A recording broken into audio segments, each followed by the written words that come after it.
gotta be quick in terms of issues that arise, especially major ones that would potentially affect the scheduling of a build out for a tenant.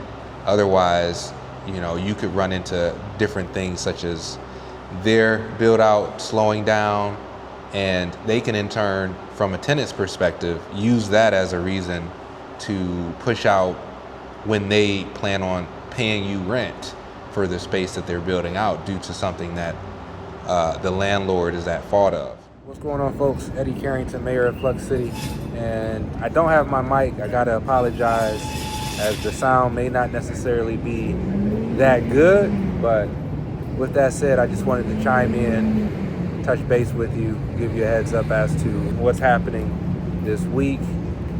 My tenant on the ground level, they're in the process of building out their space, and they're pretty far off in the process. They're doing a pretty good job getting into the nitty-gritty of it all, but they tried to pull a permit recently.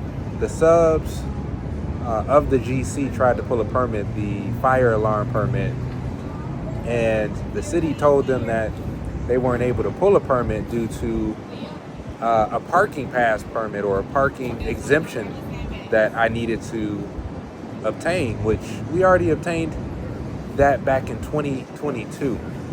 But for whatever reason, the permit department decided that they're not going to release any more permits until the parking variance has kind of been approved. And this is something that is a little frustrating because I got to spend a little extra time doing things that we've already accomplished in the past again, right? And it's just the trials and tribulations of development in the city of Detroit.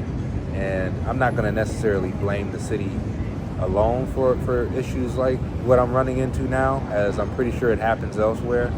But it is frustrating to have to continuously do things that have already been done when you're trying to move the needle forward.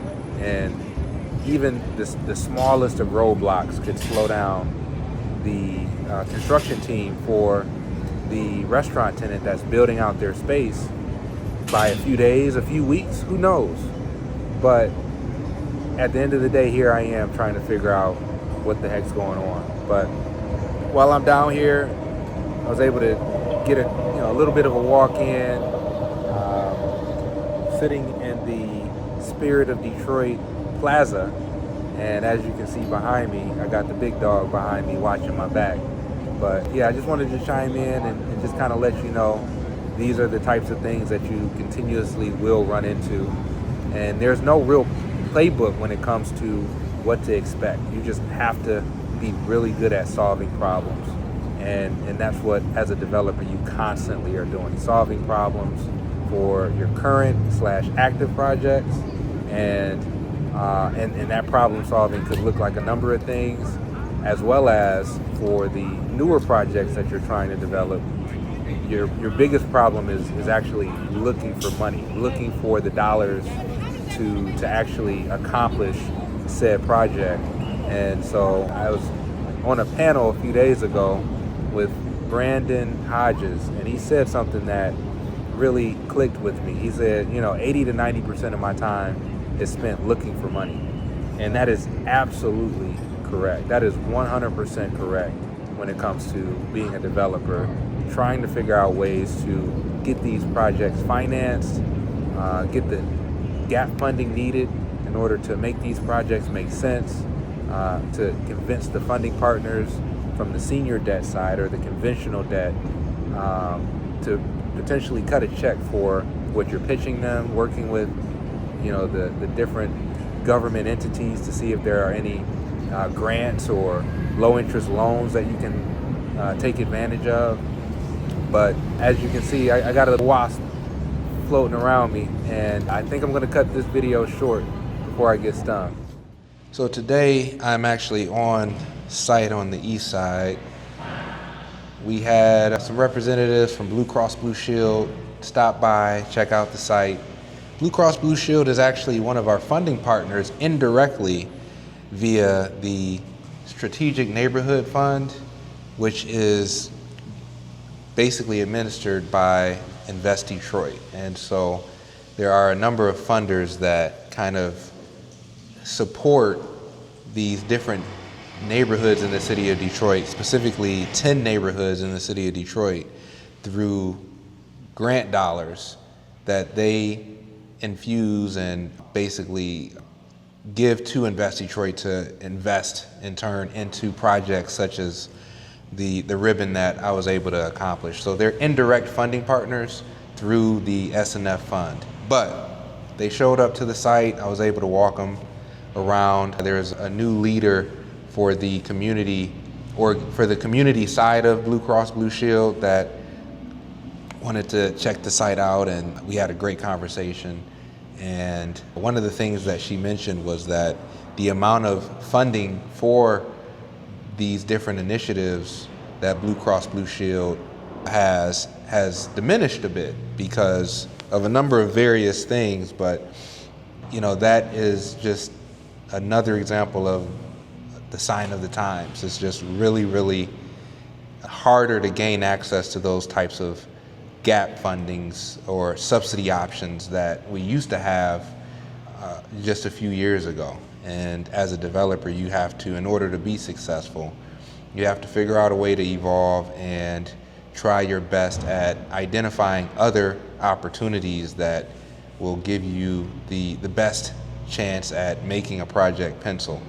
And therefore, hearing that feedback from the organization through the walkthrough or via the walkthrough is something that I've heard pretty often over the last few months. But it was still great to show the organization that their dollar is why this project came to fruition, and to continuously thank these organizations and these representatives, because even if it's not necessarily something that we'd be able to take advantage of in the near term for a future project, maybe longer down the line there could be opportunity for organizations such as the organization that we met with today to realign their giving, their grant dollars toward projects such as affordable housing, mixed-use facilities, commercial, and that's why relationship building is just so important. So when Afton Malone called with the city of Detroit and stated that she had a few people that wanted to walk the site, there's no way I'm going to say no, right? I want to always make myself available, especially to the funding partners that helped me get to this point, because these types of opportunities to just share my story with them, hopefully it resonates. Hopefully the visit is something that they could walk away from and be proud of the fact that their organization played a major role in getting this developer, getting this project to the point that I'm at today, is something that they can remember. And so when there is another opportunity, 1 year, 5 years, 10 years, 20 years down the line, they can look back at this example and say, you know what, we'll give them another shot. And so I just wanted to chime in, talk to you a little bit about that. Other than that, the restaurant tenant is really active right now. They're working on the mechanicals. I think they did a decent amount of their ductwork run, and the plumber is over there now continuing their progress as well.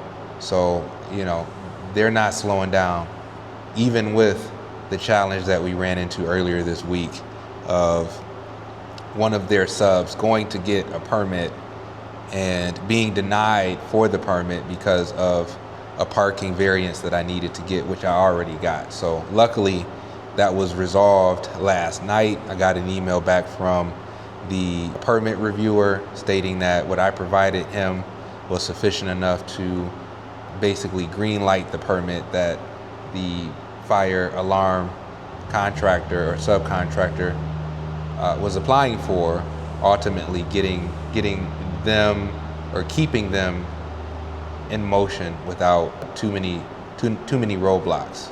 And when I got the call from the GC, from the tenant's GC, that was on Monday. Tuesday, I'm literally down in front of, City Hall talking to BC and trying to figure out what the heck is going on. And by Tuesday night, the issue is resolved, right? You gotta be quick in terms of issues that arise, especially major ones that would potentially affect the scheduling of a build out for a tenant. Otherwise, you could run into different things such as their build out slowing down, and they can in turn, from a tenant's perspective, use that as a reason to push out when they plan on paying you rent for the space that they're building out due to something that the landlord is at fault of. And so we can't, there's no having that, here. I gotta jump into action, and I gotta make whatever happen in order to help them keep their momentum in motion.